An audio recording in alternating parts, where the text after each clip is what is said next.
Welcome, welcome back to my adventures, where every adventure is unique.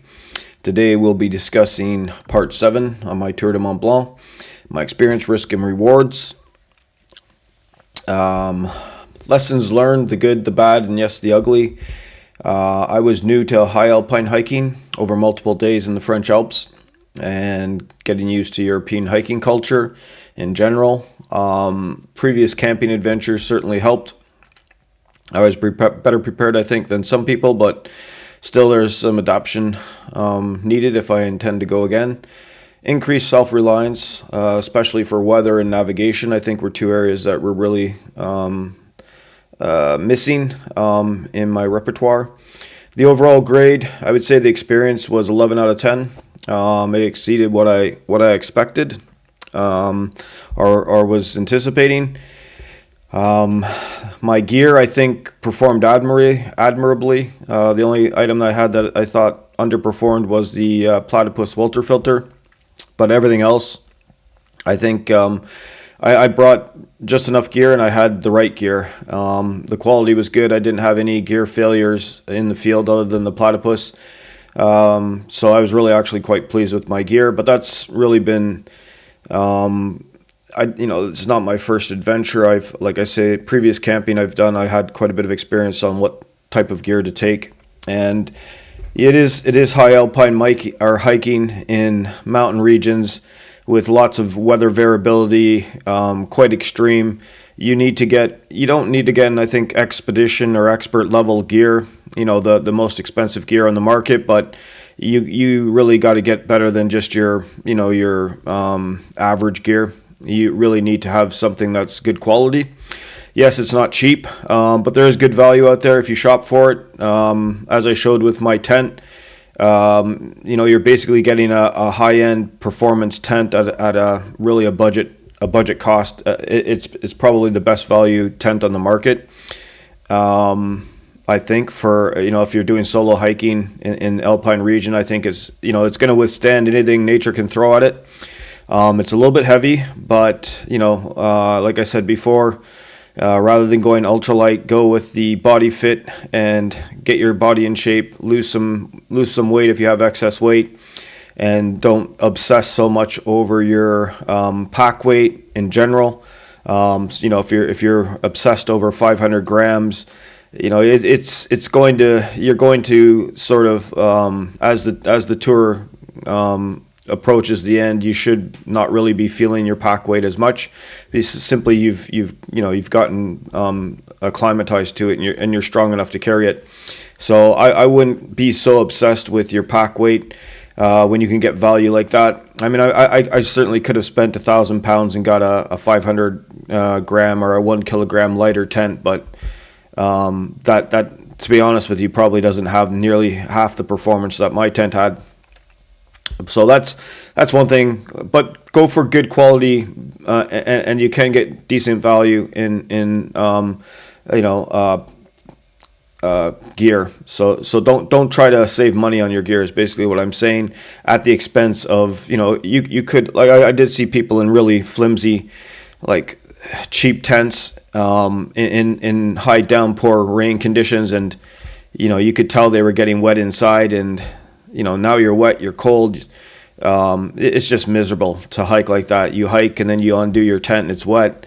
It's not the way to do it. You simply have to come prepared. Food and water, I gave a 7 out of 10. Obviously, the water issue on the back side of the trail as you're coming in back into La Houche on the French side was really a huge concern.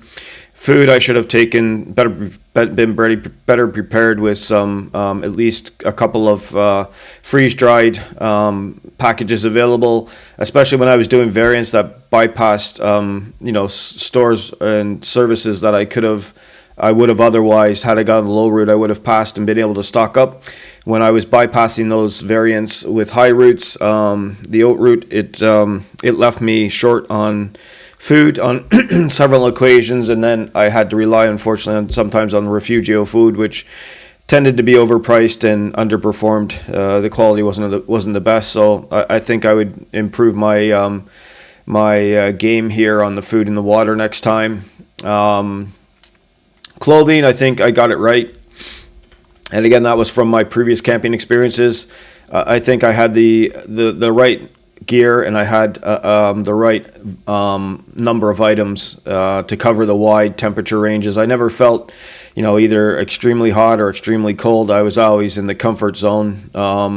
Sure, I was a bit cool at times, and sure, I was a bit hot at times, but never to the point of discomfort. And for that reason, I didn't, as you saw in my gear video, I didn't really take that much gear in terms of clothing, and I think I had a really good balance. And again, it was good quality gear. It's not necessarily the best brand market on the market, but it was definitely, it wasn't, you don't want to take gear that's going to rip or tear, or the zippers are going to break or something like this, or it's simply not up to the task. So again, put some money into your gear and your clothing. You don't have to go crazy. You can still relatively maintain a budget. And if it's decent gear, the other thing is, it'll last you for more than one season or one adventure. You can use it over and over. And quite frankly, I wear a lot of the hiking clothing just during, on a daily basis, simply because it's good gear, it's warm, and it's as good in the city as it is in the mountains. So it kind of, you get 2 for 1 out of that. Obviously, you're not using your tent every day. That's another reason probably not to spend £1,000 on a tent, is that, if you're doing adventures 2 or 3 times a year at most, you've got a £1,000 tent sitting in the storage for most of the year. It's a heavy investment. If you're hardcore and you're going out once a month, and I can see maybe investing in that if that's your profession, or you're just simply really active in hiking, you're near mountain regions, maybe you can do that. But for someone who's only maybe going out 2-3 times a year, it's probably not worth the investment at that stage. The route I took, the traditional Laouche and counterclockwise route, I thought it was really good with the variants. I thought the variants were great. I only hit snow the one time on the Tête Nord Day 4 pass, so I didn't really come across any snow in the other high passes. Overall, I think the route was really good. I give it a 9 out of 10. If I was to do it again, I would probably take more variants. There's several more variants that aren't in the Cicerone book. They're on the, if you buy a map, you'll see them on the map, and you also see them postmarked when you're on the trail. And sometimes it's nice to take those. They tend to be a bit remote and less popular. So you're probably going to go there, and there'll be less of a crowd. And the only thing, again, if you're solo hiking, you have to be better prepared when you're in remote regions, because if something happens, there's going to be fewer people around to assist you. Thankfully, these days with the cell phone, you can still possibly extract yourself from a dangerous or life-threatening situation with a phone call in general, but you should never wholly rely on that. The weather overall, I think, was an 8 out of 10. I had quite a bit of variability in the weather. It did seem to be raining more and a bit more unsettled on the second half of the tour than the first half, which is fine. You're going to get, like, again, if you go there expecting you're going to get 11 straight sunny days, or 7 straight sunny days, or 7 straight rainy days, that's not likely what you're going to get. You're going to get a mixed bag. And sometimes there will be stretches where you might get 2 or 3 days with either sun and or rain. So you have to be prepared for all the weather. But I think overall the weather in September when I went, I would give it an 8 out of 10. I think it was pretty good, pretty fair and balanced. The people in general, the people I met on the hike, I would give, with the exception of the social groups, I would give them a 10 out of 10, because I really enjoyed meeting a lot of people from the world. We had great chats, and it was a lot of fun to talk and exchange ideas and thoughts. The social group, unfortunately, pulled this score down, and it's just what it is. I don't know why they behave in the manner that they do, or maybe that's known why they behave that way, but they tended to be a bit of a nuisance on the trail, I would say, and it was a bit disappointing because they sort of ruined some of the experience. But it is what it is, and you get all kinds of people, and it is what it is. So you just have to accept it. I'm sure I probably upset a few people in some ways, knowingly or unknowingly. So, it's give and take, and I give that a 7 out of 10. Safety, I give it a 6 out of 10. I think there's several sections in the tour that have probably what I would consider to be excessive risks. And if you're not a strong hiker or you're not experienced, there's probably a good 5 or 6 points on the trail that it's high risk. Meaning, if you make an error or something happens, you're probably a fatality. And I don't know if you could avoid some of them or what you would do to avoid them, but I think overall the safety of the tour is, everyone says it's, you'll go online, they'll say, oh, it's safe. There's no risks. I would say overall it's about a 6 out of 10, simply because of the risk level that is higher than I think a lot of people sort of let on. The towns and the villages around the tour, 10 out of 10. They're all immaculate, well groomed, clean, friendly. There's great services with food, and the towns all around the tour were exceptional. The overall challenge, I would say, is a 9 out of 10. It certainly is a challenging route. It's not like climbing Mont Blanc level challenge, but it's also not a walk in the park or just a few days hike. It's definitely a challenge you have to be prepared for, and if you're not, you're going to probably fail at it. So I would say the overall challenge is about 9 out of 10. The comfort level throughout, I say it was 8 out of 10, simply because there were some things with the food and water that could have been better, and at times. Pitching a tent in the rain is never fun. So there were just a few times where the comfort level dropped a bit, but overall, I would say my overall comfort level all the time was around 8 out of 10. The variants, again, 10 out of 10. They were great. I'm glad I took them. Even the ones that were a bit more risky, like Fenêtre d'Arpet, overall, I give the variants a 10. If you have the time and the energy and the interest to pursue them, I suggest you should. The month, September, 11 out of 10. From what I've heard of June and July and August, I think September is the best month to go, especially at the start of the first half of September is the best month for many reasons, as I've listed before. But I would say the month I chose, I got that right, and I'm really, really pleased. If I go back, I would go in September again. Clockwise versus counterclockwise. I went counterclockwise. I give that an 8 out of 10. Would I try to go clockwise the next time? I'm not sure. Possibly, just because once you've done it clockwise or counterclockwise, maybe going clockwise would give it a bit of a new interest. If I go back, I might just consider going clockwise. The airport bus transit from Geneva to Chamonix, I give that a 9 out of 10. The only thing I would say is that you have to make sure you have tickets ahead and be wary of the schedule in terms of when your flight arrives to make sure a bus is actually available. The services decline after August, and just make sure you can get your bus there and you'll be fine. Otherwise, you'll be like myself, getting stayed in the airport overnight. Costs overall, I would say 7 out of 10. Yes, Switzerland is expensive, more expensive than Italy and France. But in general, the costs are fairly reasonable. It is what it is. If you're drinking a lot of beer and alcohol, your costs over the tour are going to increase substantially, especially if you're a heavy drinker. But if you either drink very moderately or not at all, like I did, and then keep your eye on costs, especially while you're be on the trail. If you stock up when you're in the service towns and villages. Make sure you go to the grocery store and get lots of food, as much as you can carry, and then that will stop you from having to buy food in the refugios. They still have nice, it's good to get a hot meal in the refuge. Like I had that one plate of pasta that one time. That was really good, and I think it was good value. I think they charged €12, which, yeah, it's pricey, but it's a hot meal. If you have your stove and a dry meal, it's still going to be about 13, 14 euros. So getting a fresh meal at that stage is probably good value. So, but in general, I think I could have done better on my costs. I could have lowered my costs from what I ended up spending. But again, not knowing, not having been there before, I probably spent far too much money on iced teas, to be honest.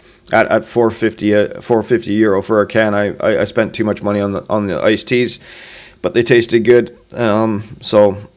Campsites, I give them 8 out of 10 in general. I think they're good value.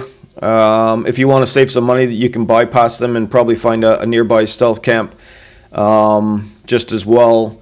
I think probably what's going to be happening, this happened near, I think it was Refugio Elena.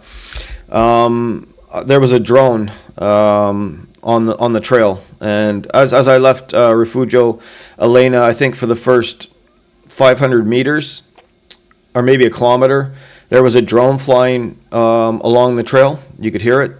And I don't know if that was someone's personal, it was probably someone's personal drone to, take pictures or photos for a YouTube video. But I think what's going to be happening in terms of rangers and policing of the trail is that you're going to start to see a lot more drone activity along the trail, whether that's for rescues or enforcement to stop people from stealth camping. You're probably going to see an increase in that, I think, in the near future. That's just my impressions, that it's going to start to play a bigger part. And you obviously can't have, rangers walking the trail all the time over 170 kilometers and looking out for people who are stealth camping. That doesn't happen. So I think one way for them to better police it is they're probably going to start to use drones. I still think if you use the sunset to sunrise, 7 p.m. to 7 a.m. monitor and make sure you do no trace camping. They can throw the book at you, they can fine you, but I think in general that's probably going to be your best avenue to success in terms of stealth camping. Sometimes there's just parts of the trail where it's really hard to find a good spot to pitch your tent, and the only available spot that's relatively reasonable are going to be campsites, so you may have to find yourself. I really didn't want to stay in campsites, to be honest. When I went, I was going to try and stealth camp all the way, but like I say, sometimes it's just hard to find a decent campsite, so just decent stealth spot to pitch your tent. Now knowing the trail, I know where to look, whereas before I didn't know where to look because it was all new. So I probably would be able to reduce the number of campsites from 4 to maybe 1, just for a shower somewhere along the way. I would probably take a night in one of the campsites just to have a shower, but all the other times if I did it again, I'd probably only have 1 campsite instead of 4 over those 8 days. But I think the whole is it legal to pitch your tent? Well, in general, in Italy and Switzerland, no. But like I say, as long as you're respectful, do no trace, sunset to sunrise, and don't camp right on the trail. Like, go a bit off piste. You don't have to go 6 kilometers off piste. Just go maybe 500 meters, so your tent isn't obvious from someone walking by. If you're a little bit shaded or hidden from the trail, who's going to find you? I think it's overblown, this idea that you can't pitch your tent. And to be honest with you, my thoughts on it are that the hike is really about camping. It's not about staying in campsites or refuges or hotels, or it's really about hiking and tenting. That's my view. I'm a bit more purist that way. I like to stay in my tent and kind of be more self-reliant. And if you're a sociable person, I enjoy the solitude. If you're a sociable person, the refugios and the refuges are great. You're definitely going to have a high volume of people in them. They're usually filled. They're always fully booked. So you're always going to get a large group of people. You're going to meet lots of people, and if this social interaction is your interest, you're certainly going to get that out of the refugios. But if you're just into solitude and you like solo hiking and camping, I think in general I would disregard the the threats of, being illegal to pitch your tent. Just pitch your tent. Just do a no trace. Find a spot that's slightly off piste, and you're going to be fine. I don't, like I said before, no ranger at 3 a.m. is going to knock on your tent door and say, hey, you're illegally tented, and here's a €600 fine. It doesn't happen. It's not going to happen. So I think it's really, I know maybe this is not the legal advice to give, but I think my experience was that if I did it again, I would stealth camp more and use campsites less. But you have to find the right spots to do that. And like I say, otherwise, there are going to be situations where you end up staying in a campsite. What's the loss? They're not that bad. Again, in September, they're fairly sparsely populated. There was like 30 other hikers, I think, at most in the two campsites I stayed, or 3 campsites. So it's not like you have campers or like tents right next to your tent. There is some room there. So overall, I think the campsites are fine. And like I say, they're fairly affordable, €8, €10, €14. It's not the worst. The only one that was really bad was that one at Trail of Champ at €40, which was just a price gouge. It was disgusting, actually. The guy was charging that much. I mean, for a field, you're charging me €40 for like 8 hours of sleep. It was ridiculous. In terms of the adventure overall, like I say, I would give it a 9 out of 10. It certainly was exciting at times. I would give it a 9 out of 10. I think so. Overall, I think everything was positive. Lots of good things to say, but yeah, there were some things I had to improve on if I do it again, and then I think a lot of these scores would rise. And from what it is here, and overall, I think the Tour du Mont Blanc is an amazing hike. Lessons learned, good, bad, and ugly. The good, my rucksack size and weight. I think for an 11-day hike, 170 kilometers, my rucksack was considered to be too small. It's really only a 2-3 day at 40 liters, but I liked it. And I think the overall weight, 12 kilograms, it seemed perfect. I think overall is acceptable. The overall volume size of it, when you're climbing through some of the tighter regions, say on Fenêtre d'Arpet, I'm glad it was smaller. And yeah, I had some items that were missing, but there is a high cost for that added weight and volume. I think the next ruck size from 40 liters, I think, is either 50 or 55. I think 55 liters is the next size up, which is, it's a big backpack, and you can certainly put more weight into it, but you got to carry that weight, and not just 170 kilometers up and down 10,000 meters. So yeah, you have to really consider whether that extra volume is worth it. It's a personal choice. The variants, excellent. Explore more, I think, next time with improved skills and preparedness. Again, some of them are quite remote. You may be the only person on that 10-kilometer hike in and out in September, so you have to make sure you got your game plan down and you're ready for anything, because you could be really remote and isolated and having to only rely on yourself. You may not see anybody, but you could get that a really great experience. You could be in a nice solitude and spend an incredible night simply in a really beautiful. They're usually tremendous views when you get to these some of these variants, because that's why they're there. They're either for a lake or a mountain view. So, and often you have to go up, you have to climb.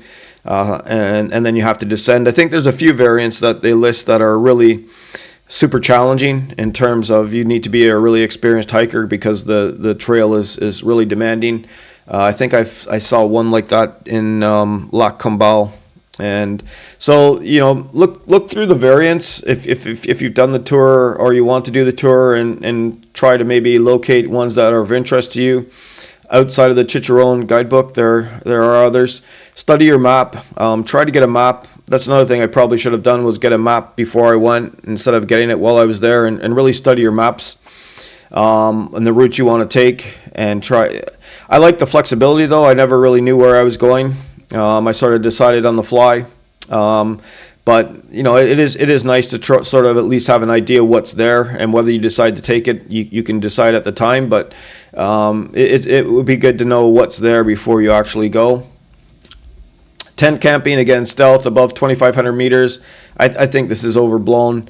Often you can do it near the refugios, and then there's the campsites. I just kind of discussed this in the last page. The thing about 2,500 meters, I mean, that's usually near the coals and the passes where there's strong wind, and then you're exposed. If there's a storm, you're going to be in a situation where there's lightning. In the valleys, it's usually quite warm, and there's usually not as many spots to stealth camp. So somewhere between that, those two boundaries is probably like 1,000 meters, 1,500 meters. If you can find yourself a spot off piste about 500 meters off piste, do it. I suggest you do it. Two hiking modes I had. One was turtle power, which was the long, slow, and steady. I certainly wasn't the fastest hiker. I was probably, in most cases, the slowest hiker, but I didn't really care. Like I said, when I was doing my training, I actually injured my right knee, and so I kind of enforced my own long, slow, steady pace. I also had my tent, which a lot of other hikers didn't because they were doing refuge overnights. So I had a heavier load, so I was going to also be slower. So I invoked my turtle power, and that served me well. I increased my overall distances almost every day, whether it was distance or ascending and descending, as my summary showed. So I think turtle power works really well. Don't try to keep up with people, especially there's, like I say, the people who live near there, from France, Italy, and Switzerland. They're extremely strong hikers. If you try and keep up with them, you're going to be miserable because you're not going to be able to. That's like walking on flat ground for them, and they are really fast. So I certainly wasn't there to compete with other hikers. I simply went at my own pace and kept it long, slow, and steady, and made quite good gains. When I had some steep mountain climbs to come, I invoked my pasta power. I had pasta power from that refuge motte, a nice big bowl of pasta, and I climbed Col Cine better than any of the hikers around me. I was actually passing hikers for the first time on that climb. It's a steep gradient, and I invoked my pasta power, and it definitely makes a difference. When you're hiking, don't fill up on sweets and garbage food. Try to get carbohydrates in, because that's what's going to give you your power. And I definitely, when I had the chance, I had some linguine fromage in Les Chaussées, which actually powered me through the next day. All that big climb I did, or that big hike I did for 36 kilometers or something. That was a pasta power, because I had some linguine fromage the night before. And those were two times I invoked pasta power over turtle power. So I recommend that I would only eat pasta like once a day, but if you're feeling a bit you're lacking a bit of energy or strength or power, eat some pasta, because it's going to, at least it works for me. I mean, do what you want, but having Doritos and a Coke is probably not going to. It might get you for the first half an hour, but you then crash and burn. So try to get good carbohydrates for your body. I know this from swimming, because I used to swim a lot, and I ate pasta a lot when I was swimming, and I know the effects the pasta has on me. So it's known to be a great power booster, and it definitely works. I think there's absolute proof that works, at least in my case, in terms of performance. You're going to meet another good is that you're going to meet hikers around the globe. You have great chats, swap notes. It's helpful. There's shared camaraderie. I think that was a real good point. I talked quite a bit more than with other hikers than I was expecting, but they were all interested to talk, and it wasn't, as you were hiking, you might talk to them for 10 minutes, and then that was it. You would either go ahead or they would go ahead, but it was still interesting to talk. I had that one pact with the German hiker where both of us refused to take this was early in the tour, and both of us refused on principle to take any of the cable cars down from the mountain. So thankfully I was able to hold that pact, and unfortunately I had to take the one bus down, but in general I didn't take any cable cars, so that was kind of a nice little gesture. Panoramic views, they're spectacular. To be honest, they're mesmerizing at times. There was one section there after the Bonati Refugio where I would hike for 10 minutes and I would stop and look for 2 minutes and then hike for 10 minutes and stop and look for 2 minutes. And I did that over and over again as I was hiking because the views are just incredible. It's like it almost seems otherworldly, like it's something you see but you don't actually think is real, and yet there it is in front of you. So yeah, the views were spectacular. Not always, but most often they were. I would also say that the person who passes the arch at the day part will not be the same person who passes the arch at the Arrive when you finish. So you will grow as a person. Even despite yourself, you're going to learn a lot about yourself and your abilities, and you're going to grow as a person. When you do the tour, it's a great experience, and I think you'll come away stronger. Hopefully if you don't get injured, but in general, you'll come away a stronger person, having completed the tour, and learn a lot about yourself and build your character. It's really an experience. There were nearly no insects. There's horseflies, deer flies, mosquitoes, black flies, and ticks. So in September, the good part, the insect population dies down quite a lot. You're still going to get these pests, unfortunately, but especially try to stay away from the perfumes. If you're having a shower, don't use a lot of heavy perfumed shower gels and soaps. Because you will, as I found out when I left Courmayeur, I on the hike up to Refugio Bertone, I was definitely attracting. I think it was, I don't know what it was. I think it was like deer flies or something, but they were bugging me all the way up, which hadn't happened until then. And then I realized it was the soaps that was in the hotel.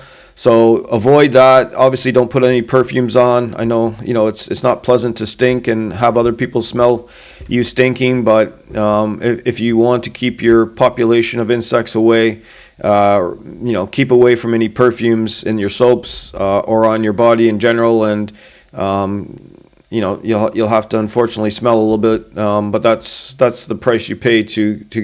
And obviously, like in June, July, August, this is going to be much worse. So if you have strong perfumes, you're going to attract a lot of insects. If that's your thing, that's fine, but you'll find out probably you'll want to avoid that. So the other good thing is Los Animales, the animals, marmots, ibex, and patous. All of these are great. I did see a marmot, and to be honest with you, I didn't know what it was. I only found out later that it was a marmot, but I thought it was this massive rat. And actually, they're really cute, these guys, and they're big. They're quite big. But these marmots are incredible. I've watched lots of videos since I came back on YouTube about them, and they're really friendly and they're cute guys. We did see some ibex, like I said, on that one the final day. There were the two girl hikers ahead of me who were stopping to take pictures of. There was an ibex family, and they're incredible. It's funny when they look at you, like when you stand there and you take a picture of them, they're like absolutely like completely frozen. They don't blink, they don't move at all, and they just stand there like rigidly frozen for like minutes, several minutes, and then they may move off. But I don't know if they think they're going to get shot or they're just photogenic or what. But they just sit there and they're absolutely frozen. They just it's a bit. It's almost like I don't know how to express, like they're just completely frozen. They'll just like freeze completely. And there was a family up there of there's probably about 20 of them, like, adults and younger ones. But yeah, they're incredible. They're really beautiful. And they're quite close to you. I mean, maybe 10, 15 feet away. You could sit there and watch. They were a little bit nervous if you got any closer, but they would walk away. But yeah, these guys were incredible. And the patous, these are the farm dogs, or the cattle, like the livestock dogs. They protect the livestock from any poaching animals. They're quite big. I found them to be quite friendly. I know they barked at some hikers. There was I walked through two. I walked through this lane or this like part of the trail, and there was two of these patus, and they were really large, and they were just like lying on the ground, completely, sleeping or resting. This was around midday, and in the sun, so they were just kind of like really flaked out. And I was calling to them and saying bonjour, monsieur, and nothing. They didn't do anything. I just walked by and nothing happened. And further up the trail, I passed a group of Chinese hikers, and there must have been about, I don't know, 8 of them. And when they passed the patus absolutely went nuts, and they were barking at them all the time. And there's a fence there, so they can't get out to attack them. I don't think they would attack them anyways, but both of them got up and were barking at the 8 hikers that were passing by. So maybe it was a group thing. They simply didn't like a lot of people. One they didn't care about, but when there was 8 of them, they maybe thought there was more of a threat. So they were barking at them. But yeah, these guys are really funny. I know when I was La Ville de Glacier, there was 2 of them in the village, and there was one on the mountain. And the one in the mountain barked, and the 2 in the village like instantly recognized who it was, and they started barking back. So they had this call back and forth between these, and they must have been they were probably like 20 kilometers, or I don't know. They're a certain distance. Like he was still on the mountain coming down, and these 2 were in the village, and I guess they knew who this was, and they were barking back and forth to each other. So yeah, these dogs are really great. Rest days in campsites, it's cheap accommodation. Like I say, if you have a rain day, and you got yourself a campsite, you can stay over in the day, and it's for a rain day, it's a great spot to stop. Whereas if you're in a stealth camp, you're technically, you shouldn't be out. Try not to make yourself known in the day. If you're camping on stealth, be it by the trail or staying there an entire day, you're going to probably generate some interest in a negative way. I know there was one section there when I was coming down from Lac Combel to La Vissée, where there were several campers along the route who were right on the route, and they were still there at around 11 a.m. So you don't want to stick it in people's face. If they say it's illegal, don't sit there and do it like blatantly obvious that you're going against the legality of it. Use it, don't abuse it, I guess is the thing I'm saying. Is do the stealth camp sunrise to sunset, but don't try to blatantly be obvious and stay there overnight, because all you're going to do is ruin it for other people who, like myself, who want to stealth camp. Be respectful. Don't camp over during the day, even if it's raining, outside of the where you're not supposed to. So use your common sense and stay in a campsite. You have to pay a little bit of money, but that's where you need to go. If it's raining and you want to avoid hiking on a rain day, go to a campsite and stay over. It was nice to get into a routine of 5 a.m. wake-ups and 6 a.m. hike starts. Having done that over the 11 days, I really started to get that was a nice routine. So that was a good thing. Glacier water tops, it's not the city chlorinated water. It's really tasty. I was drinking a lot of glacier water. Cowbells and livestock, you're going to they all have quite noisy cowbells, very loud cowbells too. And you got flowers in the meadows, so it's kind of nice to hear them in the meadows when you're hiking. It's a bit, it sounds nice. I like it. Some people might not, but I like it. There was lots of flowers in the meadows of the valleys, and of course, if you come from the city, fresh mountain air. Fresh mountain air is great. Mountain villages, all of them were incredible. It's great exercise. At the end of the day, you're putting in, like I say, what was the average I did was 24 kilometers and 2,500 meters of elevation and descending. So it's obviously great exercise. Refugio Bonatti, I think it's an exceptional food and value in a remote location. I don't know how they do it. And stunning views. I think that's the best refugio on the tour, personally. I didn't stay there, but from what I saw, it's quite modern, and it looks like it's really well kept, and the food was really great. The value was incredible. I don't know it's really, I recommend that if you get a chance to stay there. In general, as I mentioned before, there was no garbage on the trail. And do your part, keep it that way. Make sure that you're adding to that garbage-free trail and not being in the other direction. You do have to take your garbage out with you, so it's not the best, but yeah, do your part.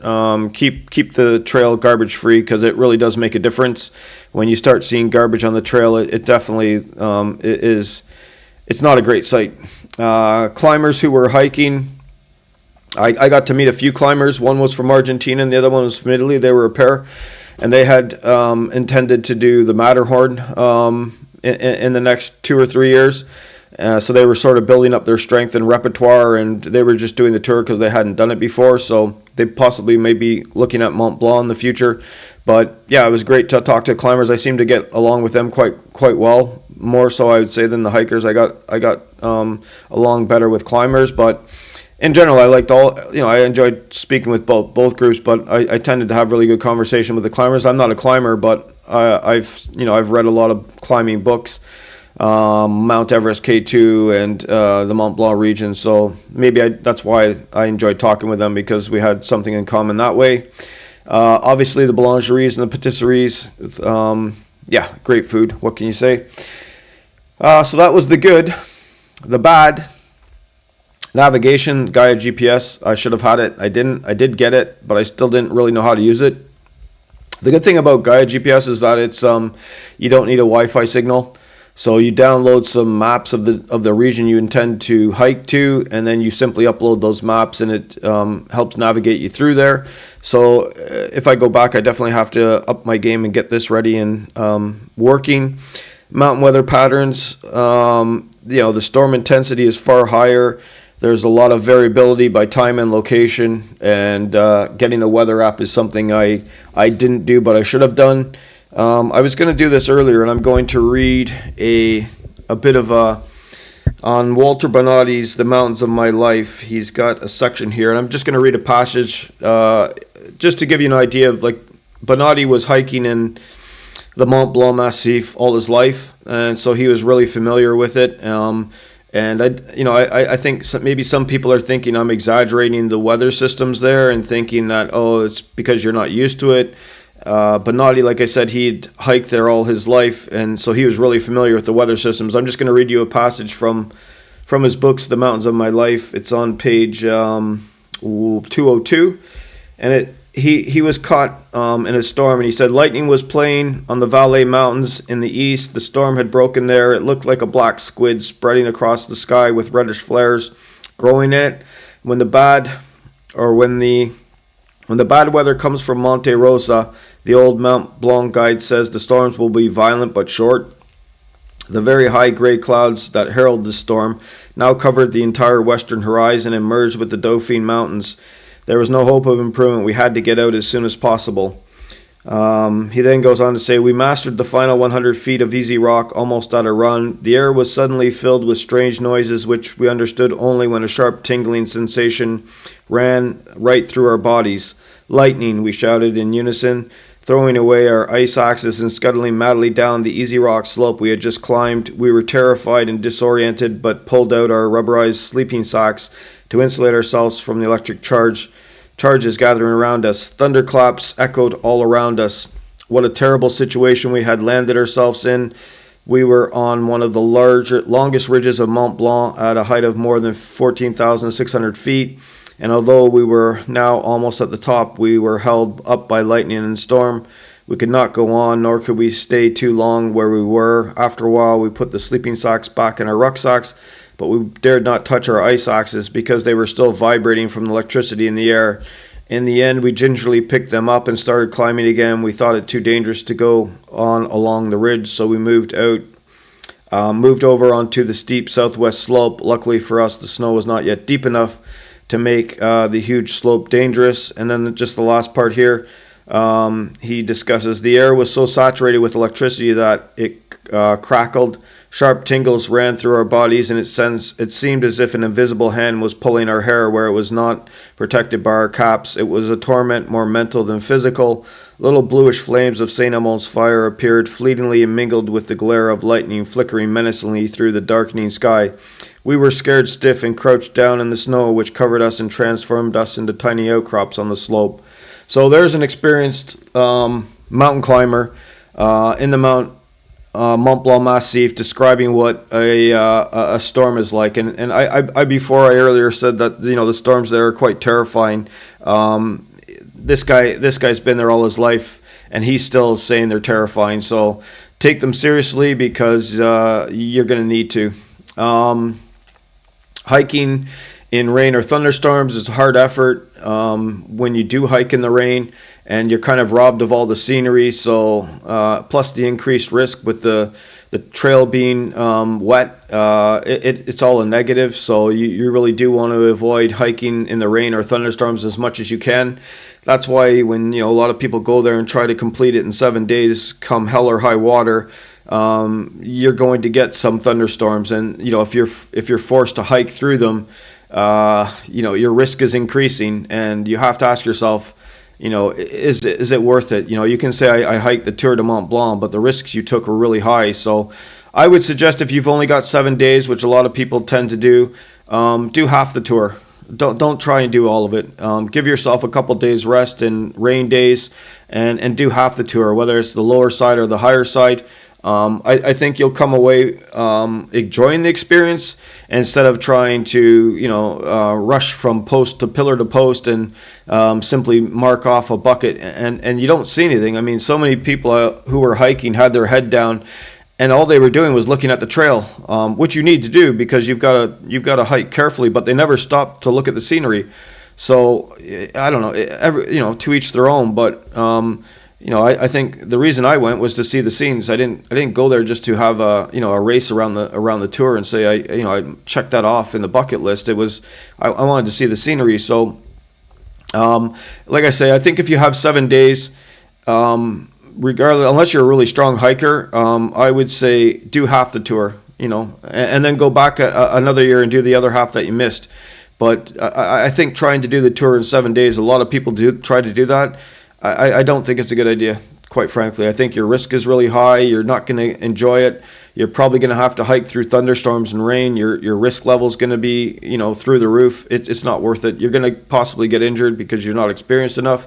So, yeah, that's my advice on that.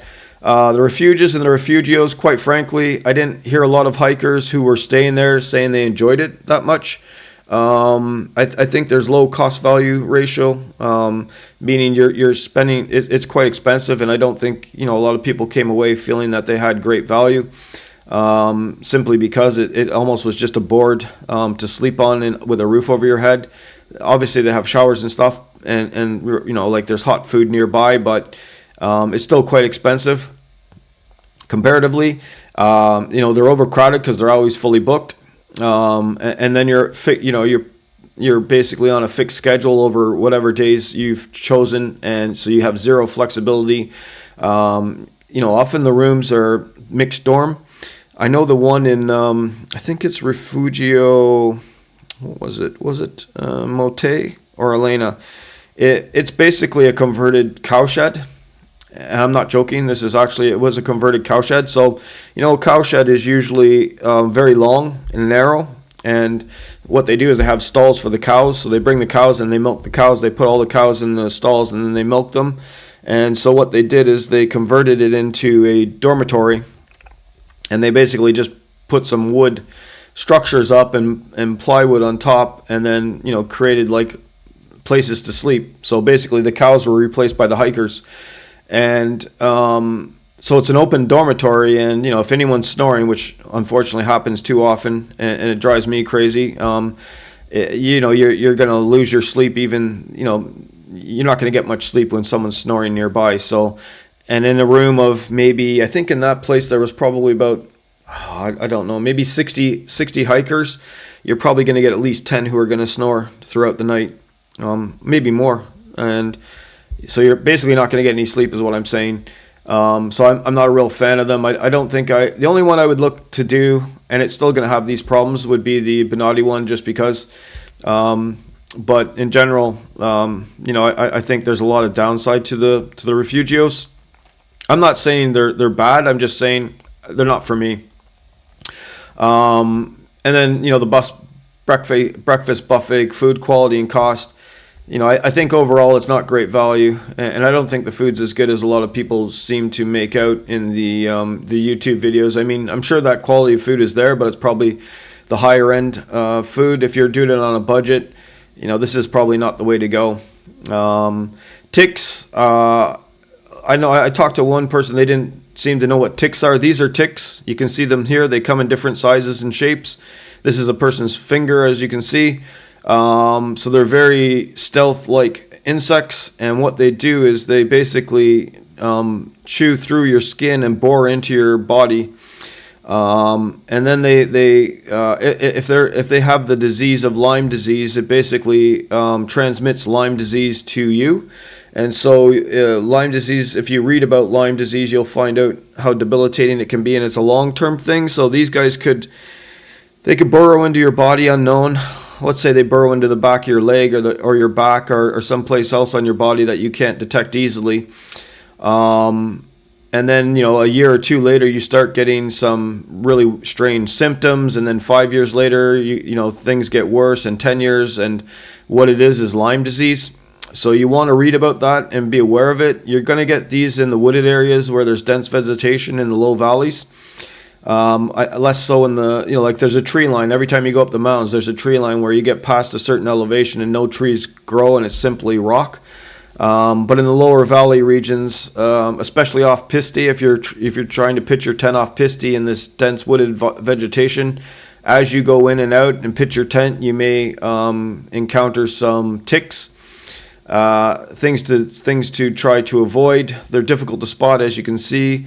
And like I said, they literally bite your skin and burrow into your body and embed themselves in your body and then transmit this disease into you.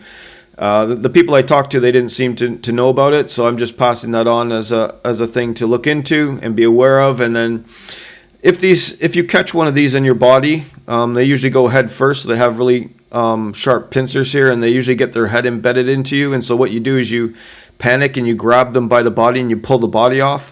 And what it does is they have a really small connection between their body and their head.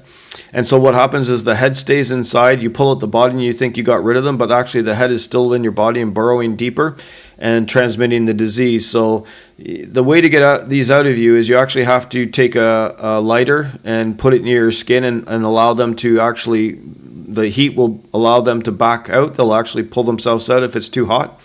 So you actually have to sort of burn them out. Obviously, you're going to, maybe get your skin a little bit burnt as well, but that's how you have to get rid of these guys. Or I think if you use some solutions as well, like alcohol, if you douse them in alcohol, they'll retract. But you have to be careful how you take them out of your body. If you do get one in your body, what happens is it gives you what they call a bullet mark. So there's a center part that's red. There'll be an outer white part, and then there'll be an outer ring that's red as well. That's usually a sign you have a tick in your body. So keep an eye out for that. They are on the Tour du Mont Blanc, by the way. I did check. In general, when hiking, you're going to come across these throughout the world. I know in my province they're really bad, and some areas have higher infestations than others. So read about it, know about it, learn how to deal with them, and look out for them. Obviously, if you're a solo hiker and one climbs on your back, it's going to be hard to detect it. So there's certain, I think you get like fevers and aches in your joints and stuff like that once they infect you initially. And if you're experiencing those symptoms, you may want to go to your doctor and have them checked to see if you've been infected with a tick or the disease. Discovering ascents on descending routes is always something to consider. Like I said on the last section I did, I was descending, and then suddenly I was rising, and not just for a little bit, for quite a ways, and I was getting concerned because I knew that meant there's an incoming hiking problem. So that's always either that or it means you're off the route. So there's two things that are going to happen. You're either going to have to hit a hiking problem. In this case, it was crossing waterfalls, or you're off the route. As I told you about before, when I was supposed to be ascending and I was descending, I knew I was off the route after a while. So that's always a bit of a bad thing, because you have to find your way back. Route problems, technical sections, there's lots of steps and drops. Some of them are more challenging than others.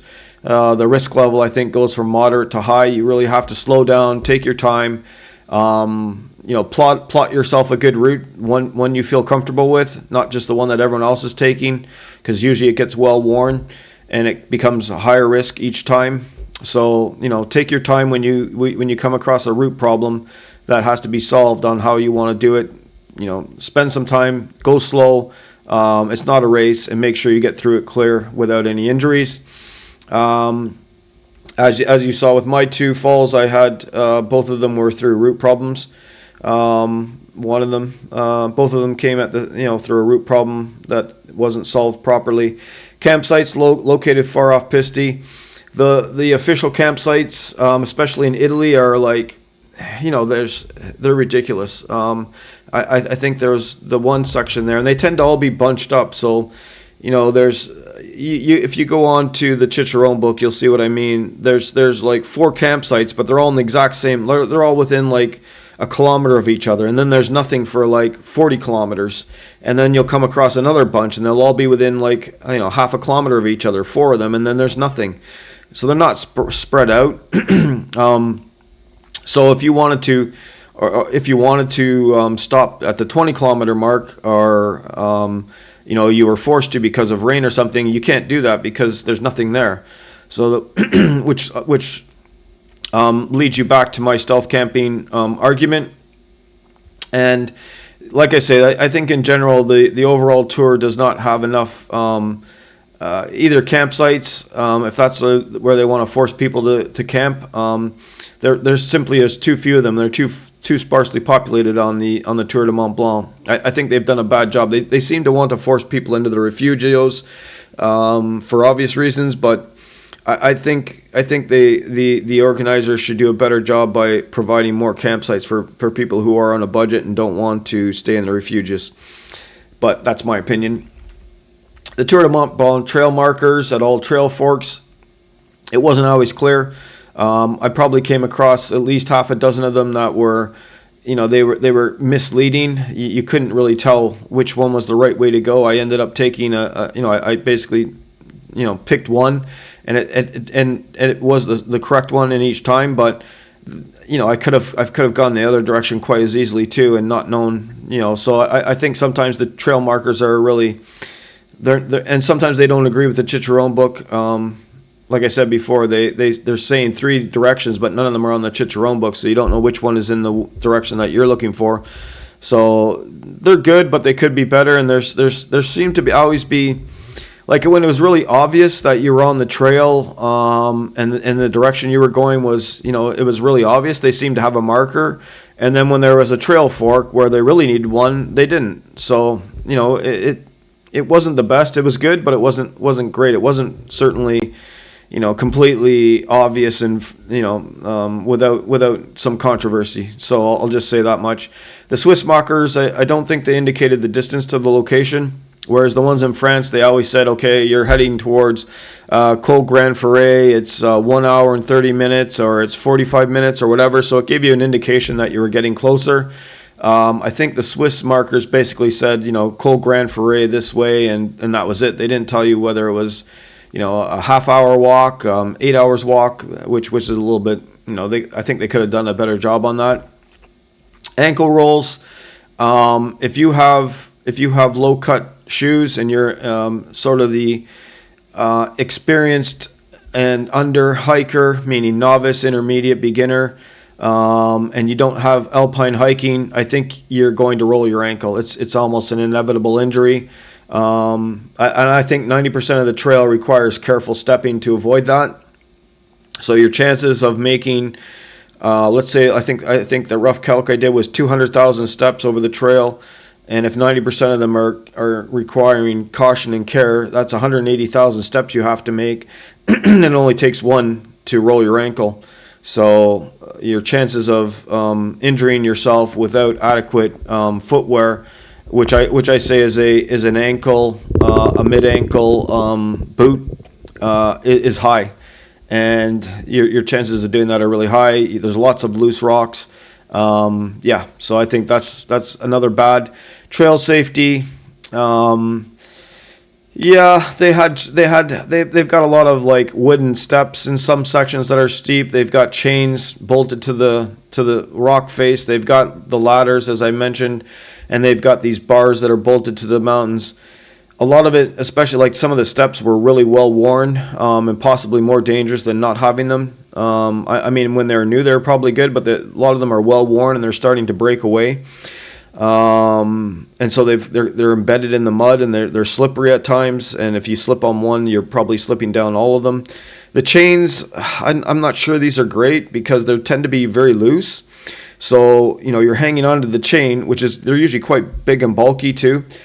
If you fall, you're going to until the chain goes taut, it's going to be probably a good 2 meters or more before the chain pulls. So you're literally increasing your acceleration for 2 meters before this grabs. And then, if you're not a strong person, you can only hang on to it with one hand. So let's say you're hanging on to it with your weak hand.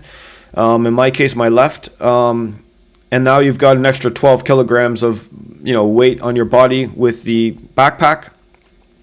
So, maybe your hand's wet or sore or tired. Is that going to save you? I don't know if this is a good idea, to be honest. I think it's sort of a false safety. The ladders, I don't have a problem with the ladders. I mean, I climbed the ladder. I missed the ones at the TdMB by choice, as I mentioned, but I had to climb the ones near the Les Brevals.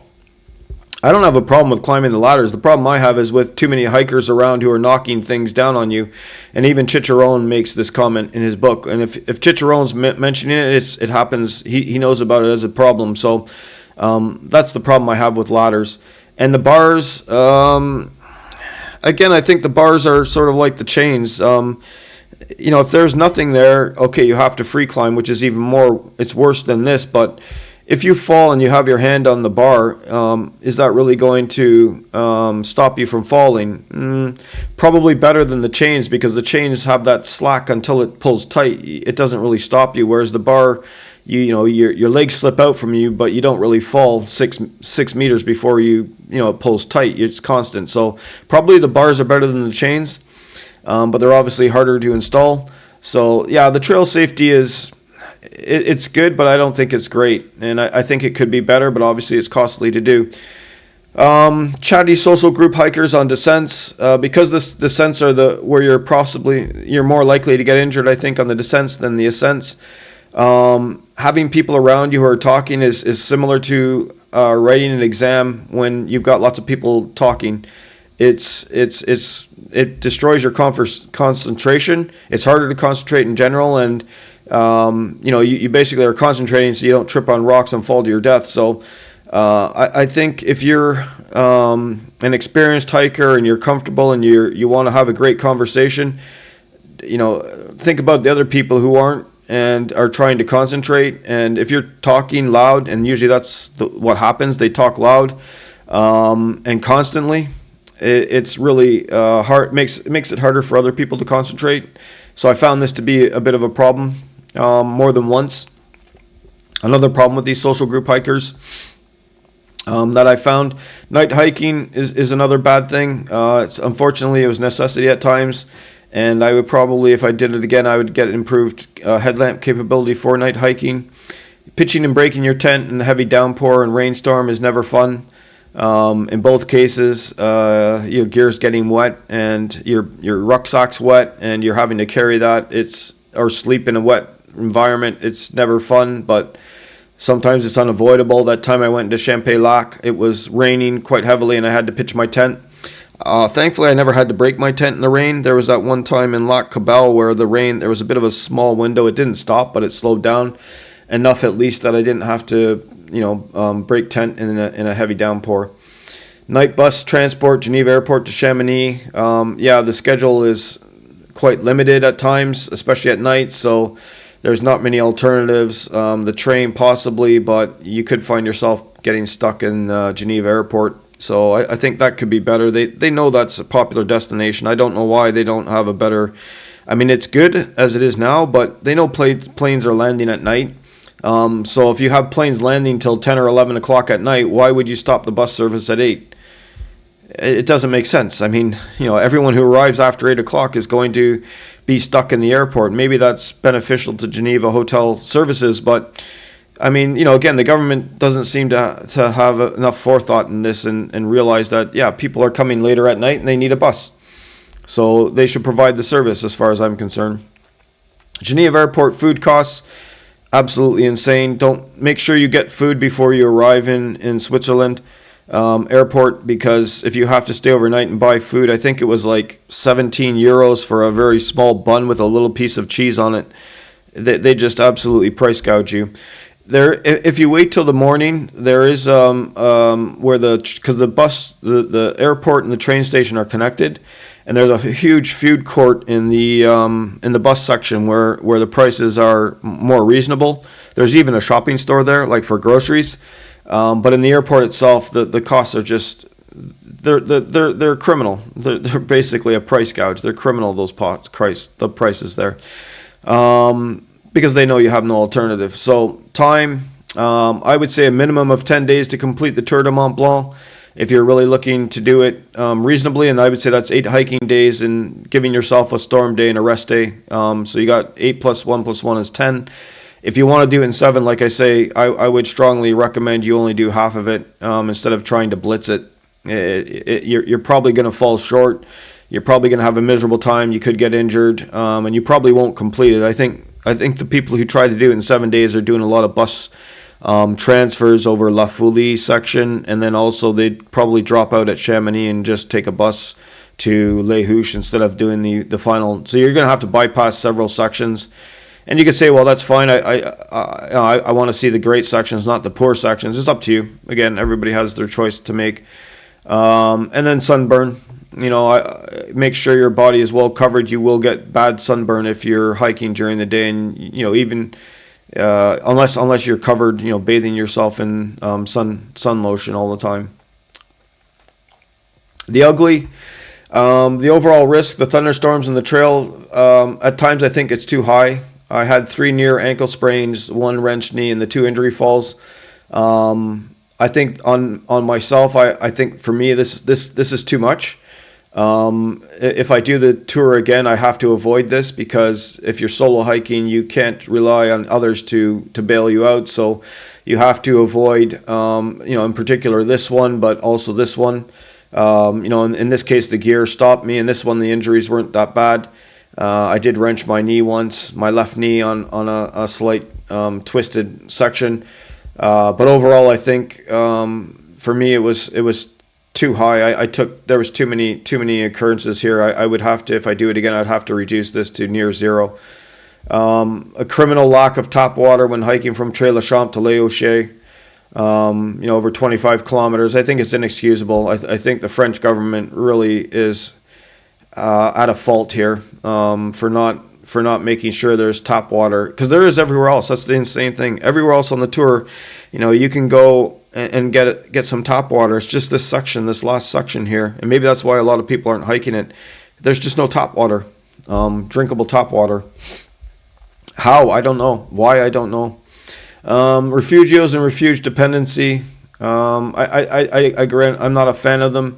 I think there's a lack of campsites throughout the trail. They're not well distributed, and there's lots. You're constantly seeing these camper NDT, which are warning signs for no camping.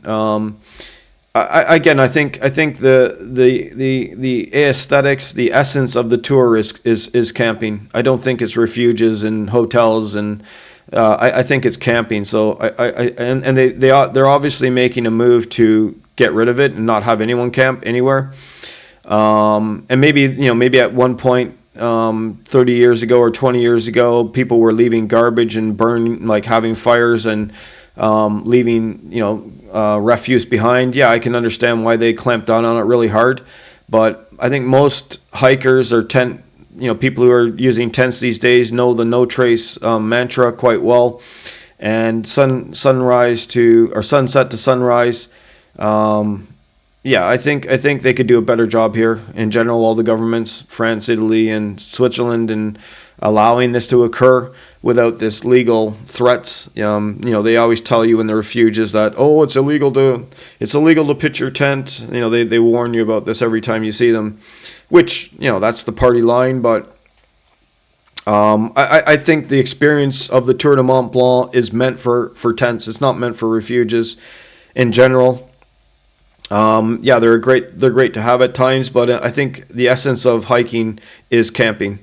And when you take that out, you basically gut some of the experience. So if I do it again, I'm definitely going to be tenting for sure. Pre-book for these refuges is like 6 to 12 months in advance. And it's a rigid flex schedule. Obviously, if you're coming from an area where there's no alpine hiking or you haven't done it before, I don't understand the mentality that they think they know. Like, you're supposed to know how far you can go, how much altitude you can climb and descend every day, to tell you that, I can get from this refuge to that refuge. Most people don't know. So how are you supposed to predict how far to go without having that experience? And that's another thing I don't like about the refuges, is that, like I say, you got the circumnavigation route, and you're saying, I'm going to be here this day, I'm going to be here that day, I'm going to be here this day, that day, this day, that day. How do you know that? If you get halfway through it and you get injured, or you're tired, or it's raining, or there's a thunderstorm, what are you going to do? Yet you've got all these bookings pre-booked that you have to be at this location at this day. If you don't, you lose your ticket, and if you lose that one, you lose that one. So suddenly on the second day you get injured or something, like that girl who rolled her ankle, and suddenly you can't make all those 11-day bookings. What do you do? And they didn't have a tent, so where are they going to stay? I think in general the system is bad. I think it's a bad, and I know why they have it, because there's only so many refugios, and like, what did you say, 20,000 hikers a year, so they have to do that. But I think in general that system is poor. It's really, like I say, that's why there's the big plus for camping in my mind, is you don't have to deal with all that. The social groups were ugly. The ones I came across, I can't deny it. I didn't like their attitude. They were noisy. They were aggressive. I didn't discuss all the incidents I had with these guys, but there were other incidents where, when you're walking along the trail, as I said, I had my turtle power, so I was going slow and steady, and they were stronger hikers than me. And so they would come up behind me. Now, on the tour, there's usually more than one path, because obviously you got people coming both directions. So there's usually there's two lanes, and not all the time, but often there's two lanes, or even the one lane, it's wide enough so, if you're hiking behind somebody and you just pass them, right? Every time I was passed, and I made it clear, like, I'm a slower hiker, right? So I always stayed off to the side. All the like single hikers or couples, or the smaller group, 2 or 3, I would just keep to one side on the trail, and they would pass. They wouldn't, they just passed me. It was like they're coming up behind you and they just passed, and that's fine. They didn't say anything. They just passed. These groups, these social groups, they would approach you, and you could hear them coming, and they would start talking, and then they would talk louder and louder the closer they got to you. Sort of like hint, hint, nudge, nudge, we're behind you. And it's like, yeah, okay, I don't care. So then, there would be the 2 lanes, and I would stay to the right lane, so it's clear that they can pass you on the left side, and they didn't. They would stay behind you, like pushing, almost like they're aggressively pushing you to go faster, or stop and get out of the way because they're coming through. And, I didn't do that. I gave them plenty of room to pass, and they didn't until they got frustrated enough that I didn't stop for them, and they basically would pass me. The funny thing is that after they passed me about 1 kilometer or 2 down the trail, because I'm slow and steady with my turtle power, they were stopped and resting. And so, they rushed past me, and then they just literally stopped and were resting because they were tired or whatever. They were hiking too fast. So, and this would continue through for quite 5-10 kilometers, this sort of behavior. And it's just inconsiderate of other hikers outside of their group. They were really like bullies on the trail. And if you're a social group, you tend to be very, insular, and you're kind of clannish, and you don't really consider or interact with other hikers around you. And My advice to these social groups is to open your eyes and read the room, because you're not the only people on the tour, and you really have to be more respectful, because they were really there's several incidents, more than the ones I'm telling you now, that happened, and that's what 3 or 4 I've mentioned already. So I really didn't get along with these guys at all. The other thing they were doing is that, like, when you're talking to somebody, like if there's another fellow hiker and you stop and you start talking to them face to face, and then you start saying, oh, where are you from, and stuff like this, these guys were coming up behind me and saying, hey, where are you from? Like, you could tell they weren't interested to know where I was from. They just wanted to, sort of put you in a situation where, oh, well, you're behaving this way because you're foreign, right? You're from, they can't tell whether you're European or you're North American or whatever. So the way they were asking the question, they're behind you and they're asking you this question. It's not a social question. It's more of a, they're trying to intimidate you, and you could tell. And I basically ignored them, and they asked again. I still ignored them, and they finally decided that they wouldn't ask me anymore. But yeah, I had some bad experiences, unfortunately, with these social. I'm not saying all social groups are like this, but the 2 I met were groups I would rather have avoided, and I tried my best to stay away from them after that. Hiking steep gradients, rock falls, and as I said before, if a hiker falls, that's a body fall coming at you. So you've got maybe 125, 150 pound mass falling down a mountain, and you're in the way. They'll take you out. And especially if you're in these Congo lines, like I said on the Fenêtre de Arpet, keep in mind rock falls and hikers falling, because it can happen. So try to avoid Congo lines and bunching up of hikers the best you can. Obviously, you can't always do that, but just be aware that, as I showed you, people do fall, and there are rock falls when you're on those steep gradients. Try to avoid both of those.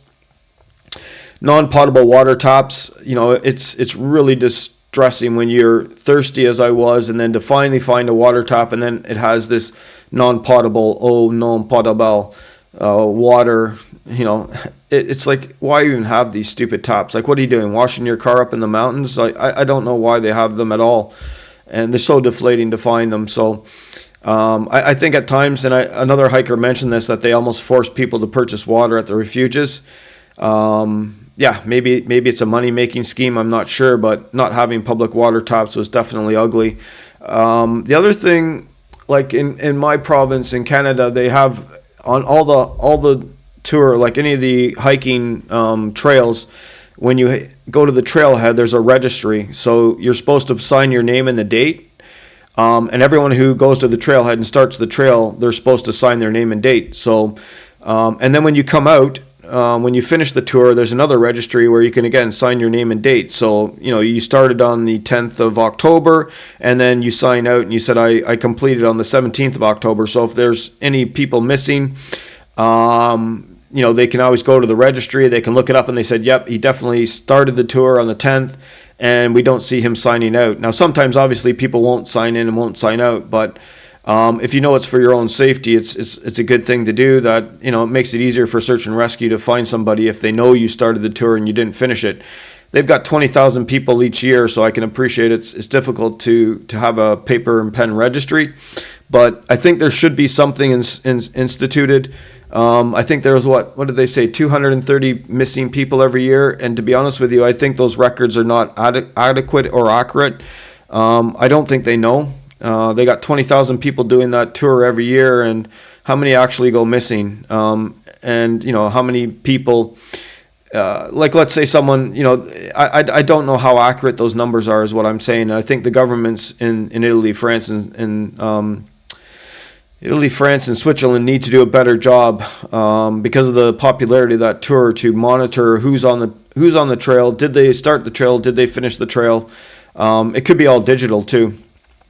You could have a digital repository where you type in your name, you put the date that you started, and when you finish it, you type out. So you basically say, I started the tour, I finished the tour. And let's say you get halfway through and you decide to stop. You simply say, I started on the 10th, I ended up on the 14th, I didn't do the whole tour, job done, you're off the trail. But I think, this is really old school. Not having this, it's kind of like ignorance by avoidance. You kind of don't want to know. I think a lot of times the governments don't want to know what the actual numbers are, because it might be bad for tourism. They want to paint this rosy picture of everything's great and grand, so maybe they don't want to have that data available, but I think they should. So they don't keep track of who's on the tour, how many, when you started, and when and if you finished. There's also poor records and dissemination to available of injuries and deaths stats on the Tour du Mont Blanc. The locations that are higher risk, the frequencies, and the types of injuries. They have some records made available to the public, but they're very vague and not clear. And they kind of say, well, we don't know exactly how many, but it's about this many, it's about that many. We don't. They should keep records, and those records should be available. Before you go, you should be able to read those records and find out that, on the Fenêtre des Arpets, there's rock falls that have killed people. That's something you need to know, I think. Or on the descent, there's people who have fallen to their death because they slipped or they fell. If you're going to do that, like, give it a score. Fenêtre des Arpets, 10 out of 10 risk level. This section in the valley, 1 out of 10. Sort of that mentality, so people know where the hot spots are and they're more aware of, and they're not just sort of as occurred there, sort of laughing and joking and giggling. They're taking it seriously because other people have been killed there. That they think, oh, it won't happen to me. The Wham syndrome. This sort of blissful ignorance or awareness of the risk at certain locations. Obviously you think, when you see that location, you think, wow, this could be risky, but you're not really aware of it. So sometimes it's good to drive it home before you go. First aid capabilities, knowledge and supplies. That's one that I struggle with, simply because, you should be prepared, but how much can you take, and, how much value is it going to be? But probably something I think I need to reconsider and do a better job of next time, especially if I'm going to do some of these more remote variants, is getting my game better equipped and prepared for this possibility, not eventuality, but possibility. Lightning risks in the mountains. I don't think people are aware of it. I certainly wasn't to the level that I am now. But it's real, and you have to be aware of it and what to do in case of it, where you are, and how to respond. A lack of supply stores at spots. Several villages had little or nothing to offer. There was buildings and stuff, but there really wasn't a store. You're going to see that quite a bit. So if you're relying on that village to get water or drink or food, often that's not available. So you have to keep that in mind. Experienced hikers at times were impatient with other people on the hike. Let's face it. I would say quite a few of the people, possibly 80%. Are inexperienced hikers in terms of mountain hiking, and they're obviously going to be going slower and struggling more. Whereas if you have people from the region who are going through, they're going to want to go fast, as they do. I had one guy where there's a guided group about a front of us of about 20 hikers, and then there was a few other single hikers, and then there was this guy who was an experienced hiker, and he's like, he's trying to push past people. And I said to him, I said, you're such a strong hiker that I don't even know why you stay on the trail. Like, you should just go off piste, because, why are you bothering staying around, us group of inexperienced hikers? Just show us how strong you are and lead the way and go off piste. And of course he laughed. He said, oh, I wouldn't do that. I might get injured. And I'm saying, well, then you have to be a bit more, patient with the people who are, for them, the same sort of risk level as you going off piste is what they're doing right now on the trail, because they're not used to it. So if you're an experienced hiker, you might want to try to have a bit more patience with most of the other hikers who aren't as experienced as you are. Again, witnessing those 4 near deaths on the trail at the Fenêtre des Arpets day, that was it's something I didn't sign up for. I didn't expect to be a part of, unfortunately. Thankfully, none of them got injured badly or were killed. It certainly could have gone the other direction, injured or killed. So I really wasn't expecting that, and it kind of really heightened my sensitivity to the risk levels, and one of the reasons I'm making this video, to avoid Congo lines or large groups. And there is hazard by numbers at times. Sometimes being a solo hiker is a good thing. Whereas when you've got large number of people in some really risky situations, it can be worse. In this case, on the Fenêtre des Arpets, I think there's hazard by numbers. Try to go when there's fewer people, meaning June, July, August, I probably would avoid this just because so many people will be doing it. September is much better. Even then, again, September, it was quite busy. So keep that in mind. And then obviously the last ugly is the 2 falls back to back during the night hike. They resulted in minor injury, but it's something I need to avoid. If I go back, I can't have those sort of missteps. Yeah, there's reasons for it. Lots of reasons for it, but it's still, at the end of the day, it's something I need to avoid. I can't have that as a solo hiker. You can't have these incidents like that. So that was an ugly. Do's and don'ts for every amateur intermediate level hiker on the Tour du Mont Blanc. Do always take trekking poles for stability and power. I could not have completed the Tour du Mont Blanc without them. I know other hikers who were trying to do it and they were absolutely shattered. And possibly could have been injured on the descents, especially the descents, but you get more power when you're climbing. So yeah, trekking poles I think are absolute necessity. Take quality bomb-proof gear for 3-season weather and variability. You'll never regret doing that. You'll only regret not having it. Wear long sleeve cotton white shirts, comfortable loose pants as I discussed, wide brim sun hat, hydrate often. What I tried to do was instill like a regime.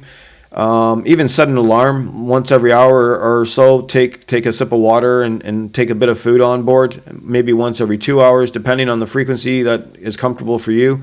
But doing it once every 6 hours or 10 hours is not enough. Because you usually have to drink and eat before you need to drink and eat, if that makes sense. Like your body won't tell you need to do that until it's quote unquote too late. So if you get into a regime where you're constantly drinking and eating, your supplies and energy stores will be maintained throughout the hike. You won't find yourself bonking at the end of the day, and you'll be able to do turtle power long, slow, and steady. Be prepared for accidents. Try to ask yourself what if scenarios, like what if happens in this location, what am I going to do about it? That's a good way to be prepared. Just ask yourself, if that happens, what am I going to do? So if it does happen, you're not like scrambling and panicking. You've already thought about it and you already have a game plan. Especially if you're a solo hiker, you need to kind of do this more than if you were in a group. So you always want to try to anticipate what could go wrong, and hopefully it doesn't go wrong. But if it does, like I say, you've got some preparation on what you think you should do, and try to mitigate your risk wherever you can, and whenever you can.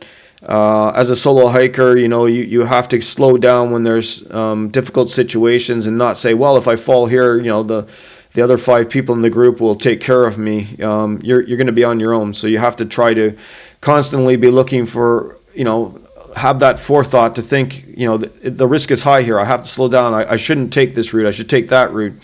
I know often when I had a choice between 2 routes, because I said the tour often has 2 routes on it.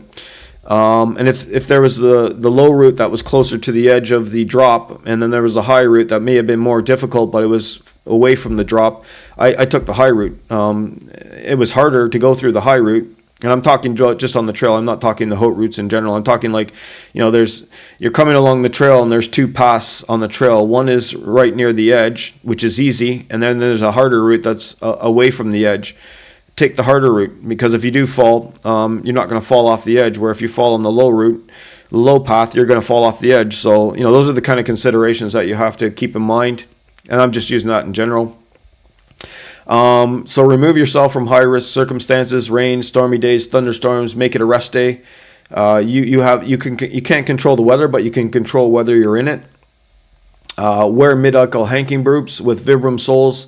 Vibram is great material for not slipping on rocks and wet rocks and stuff. It's really great. I like it a lot. On the Morels, other manufacturers use it too. Use sunscreen SPF 50 on any exposed skin, your hands, and lip balm. Use both electronic GPS and map and compass. Don't just rely on this, and know how to use both of them. Use weather apps based on the area that you're in. A daily route prep. Sometimes it's good to know what's coming up, and not just sort of wander on the trail. So I always tried to read my Cicerone bike book at night to see what was coming. It's good to know, sort of like it's comforting to say that, oh, well, there's this, you're supposed to come across this big rock face 10 kilometers in, and then you see that big rock face, and it's like, yeah, okay, I've got assurances I'm on the right trail. Pre-book transit tickets, the bus tickets, stock up in the villages. I didn't always get to do this, and sometimes I didn't do enough of this. And then you get out there and you take a variant, or you simply have nowhere to get food and water, as I did on the one section there. So make sure you stock up quite well in the villages when you have the chance. Take extra stuff just in case. It's better to have more than less. Obviously, you have to carry it, so there's a limit, but it's better to have an extra bottle of water than to have one too few. Speed dial the emergency numbers on your cell phone, so if you do get injured, you can dial them without having to try and remember what they were. So put the speed dial numbers, the emergency numbers on your speed dial. Maybe your left hand is injured and you can't dial, or you can just barely open up you're just conscious enough to open up the field and hit the number. You don't want to have to be sitting there trying to figure it out if you're a solo hiker, so have it on your speed dial ready to go. There's 3 of them, each one for a different country. Be fully self-reliant as a solo hiker. I need to do a better job of this. I was relying at times too much on other hikers around me, and yeah, they were helpful and they were willing to do it, but in general, if you're going to be a solo hiker, that means you should be able to hike anywhere, anytime, without, having to rely on anyone around you. So, yeah, it's nice to have other people to rely on, but as a solo hiker, you really have to be self-reliant. So I need to up my game on that next time. Be aware of trail risks, not only rewards. Like I say, constantly look for the risks and not get mesmerized by the rewards all the time. Study your maps, your route, know the locations of the campsite and the refugios on the Tour du Mont Blanc. So you know where to head and when to consider to stop. Do not talk to others when descending steep gradients. You really have to concentrate. It's kind of akin to writing an exam, and one wrong step, you twist your ankle, you fall, you trip. That's all it takes. You make 200,000 steps and you get one wrong, and it could lead to your death. So, or I'm just saying, but every step's important for the most part. So you have to concentrate, kind of at like an exam level.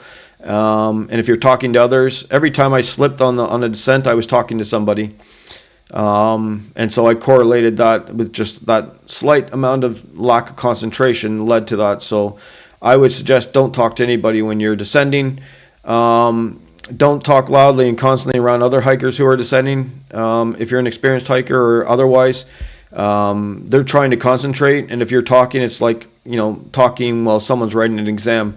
Be respectful. I mean, I'm not saying don't say anything, but, don't sit there and have like I was coming down one section there. I had two people behind me, and they literally talked nonstop for 10 kilometers. I'm sure if I translated what they were saying, it was like really nonsense and chatter, like, oh, look, the sky is blue. Do you think the sky is blue? Yes, the sky is blue. It could be a shade of blue. No, what shade it could be? It's possibly gray. No, it's blue. I'm sure the conversation translated was something like that, because for 10 kilometers, they just talked nonstop. And it was a challenging descent. So I was glad they eventually took a fork away, and I was glad they went, because yeah, that was really, really, it's like writing an exam with someone talking behind you for 2 hours. It was a really stressful. Don't rely on GPS alone for navigation. If your phone batteries die, if you drop your phone, if you damage your phone, if your batteries, well, I guess I said that already, but there's, you don't have a signal, suddenly you're out in the middle of nowhere, and you have nowhere, you're completely lost. So don't rely on your cell phone alone. Make sure you have map and compass. Don't forget to consult the weather app frequently. You can't just do it once in the morning and then at night. You have to do it like maybe every 2 hours. I think that's critical, because you're changing your location. Obviously, on one side of the mountain face, the weather could be, stormy and rainy. On the other side, it could be blue skies, sunny days. So you have to consult this all the time. I would say once every 2 hours while you're hiking is reasonable. Don't forget to have a thunderstorm strategy. If you get caught in one, try to descend and seek shelter. So keep in mind that if you're going to Col Grand Foret and there's a thunderstorm, which direction are you going? Where are you going to head? Like, have this game plan in mind before you start your hike, so you already know if it happens, you're ready, you're prepared to head somewhere. It's a good thing to do. Obviously, if you know it's going to be sunny, you don't have to as much. But if it's overcast and with threat of rain, you want to have that in mind. Do not forget to pre-identify the campsites or search for a safe location to pitch your tent. Yeah, you always want to, if possible, to have that in mind, because sometimes, like I say, it's difficult to find a stealth location. Don't hike in the rain and the thunderstorms. I would recommend you don't do that. And like I say, try not to get forced to do that because you're trying to meet a schedule. Don't over rely on your guide or your friends in a social group. This is for that girl who fell. If you're a weaker hiker, like usually groups, to be honest with you, it's composed of someone who's a stronger hiker, and then they have friends who are weaker hikers. And then they try to group together and sort of this strength in numbers mentality. But at the end of the day, you're as strong a hiker as you are. No one's carrying you. So if you're a weaker hiker, don't put yourself in situations where the strong hiker is leading the group into regions that are probably I think, as I mentioned before, that guided group, they shouldn't have been up there. All those people were novice hikers, or most of them were. They were absolutely terrified. The guided, he could have gone down the low route. Why they went up there, I don't understand it. The risk to those people was way too high, and there's no reason for it. With that guided group of novice, they should have gone through the low route, and I think that was really reckless of him. And again, this other group where this girl fell, she was talking and, she wasn't focused. She wasn't concentrating. They were all talking and giggling and joking when they should have been really serious and concentrating, and, it almost got her killed. So be careful when you're in a group that, your friends or the guide are not leading you into situations that are far beyond your capabilities and comfort level.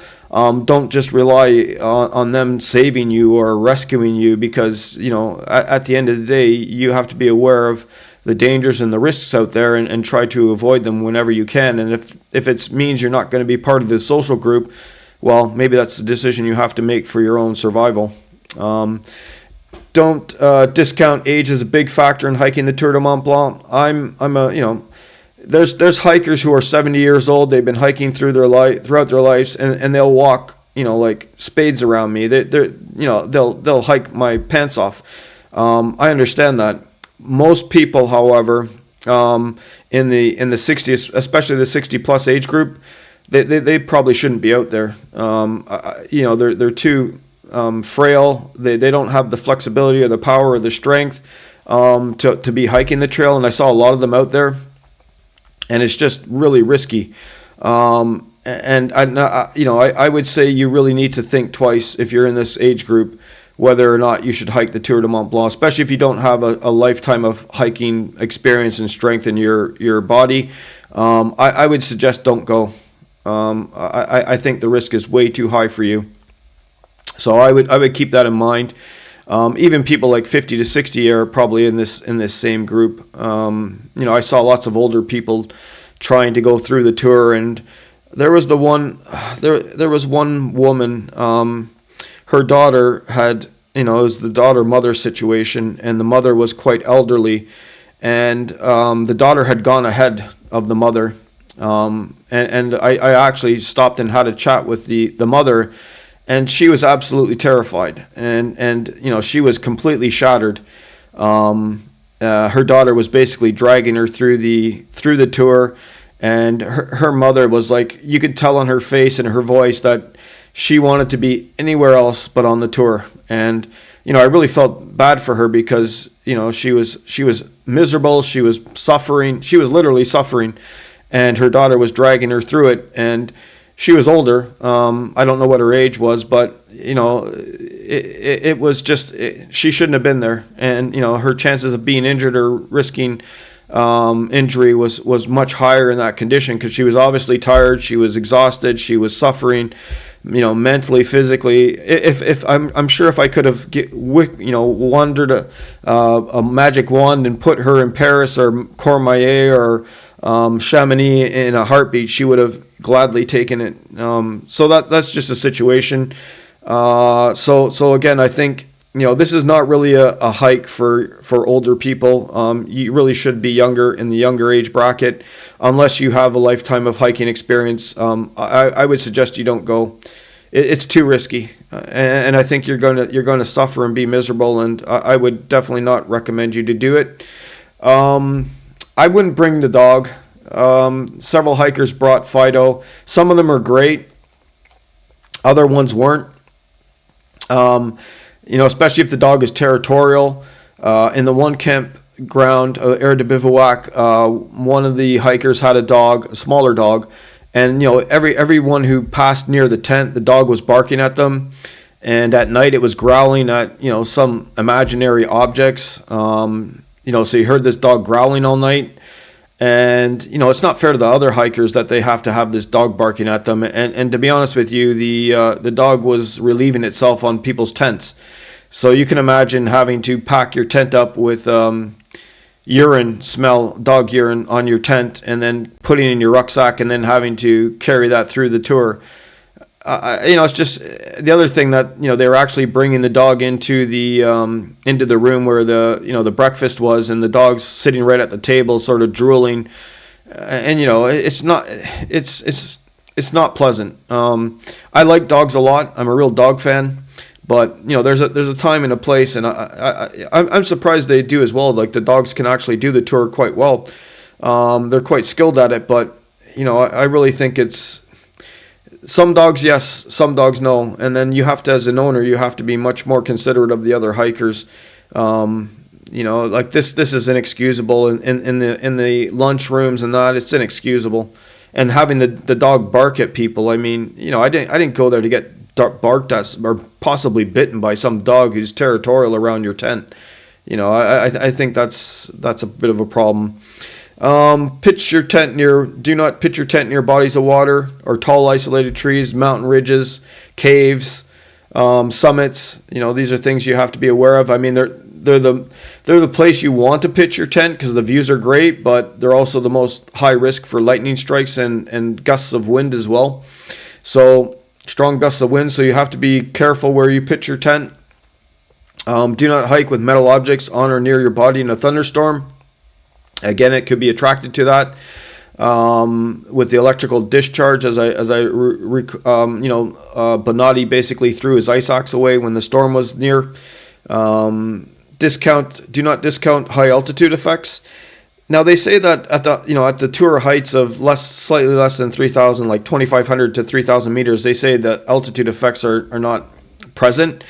But I can assure you, I talked to a lot of people in the 20 to 30 age bracket, and they were almost like suffering memory loss and slurred speech.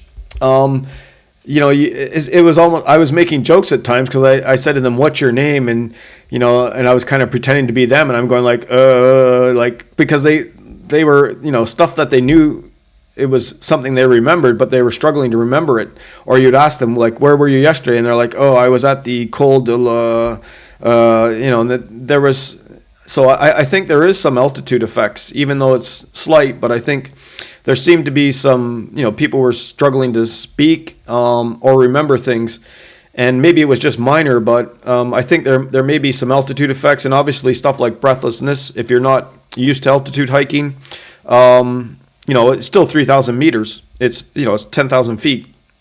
So, it can have an effect on you. And you should at least be aware of it. And then, kind of understand that that's what's happening. And then, you don't want to stay at altitude too long if that's happening to you. And possibly if you're in the older group, you may experience more of this. I was fine. Having gone, in Nepal, 5,400 meters, 3,000 meters didn't seem to have any negative effects on me. Do not rush through the trail without taking time to stop and admire the views. Like I said, there were so many people who were just, their heads were down and they were looking at the trail and just slamming it. And, I think you could probably ask them at the end, did you see any mountains? It was and they'd probably say no, because they were just rushing to get through. And again, I think do 7 days, do half the tour. Don't try and do all of it. You'll enjoy yourself better and be safer, and try to get through it in 7 days is challenging for anybody unless you're a strong hiker with lots of experience. If you're not, I think it's too risky and you're not going to enjoy it. So why are you doing it? Maybe just to say I did it, but it's not the reason you should be doing it. I think in the end, that's personal. That's what I think, but to each his own.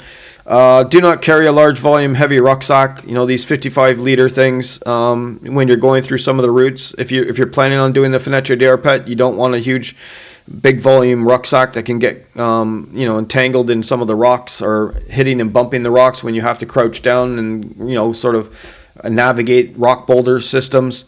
Do not forget the dangers of lightning strikes and the different types. Do not rely on your youth and your spirit of adventure and enthusiasm alone. You may have all this energy, boundless energy when you start, but if you don't have enough preparation, good gear, good fitness, you're probably this won't be enough to carry you through. It might be for the first few days, but there were a lot of sad looking faces later in the tour after the start. People who were obviously, they were suffering or they were miserable because they simply weren't prepared enough. They relied too much on their spirit of adventure, enthusiasm, and youth to get them through, and it's not enough. So take a bit of time to do it right, and you'll enjoy more of it. And do not suffer and be miserable or get injured. And if you do, try to avoid these things, you'll hopefully avoid this. Yeah, I did see people suffering. I did see people who are miserable, and yeah, I did see people get injured with ankle rolls and stuff. And there was other hikers who had hands bandaged up because they had fallen. There was other people, they had their feet like completely swathed in band-aids and stuff because they had blisters all over their feet. Yeah, stuff to avoid. And that's the end of this chat.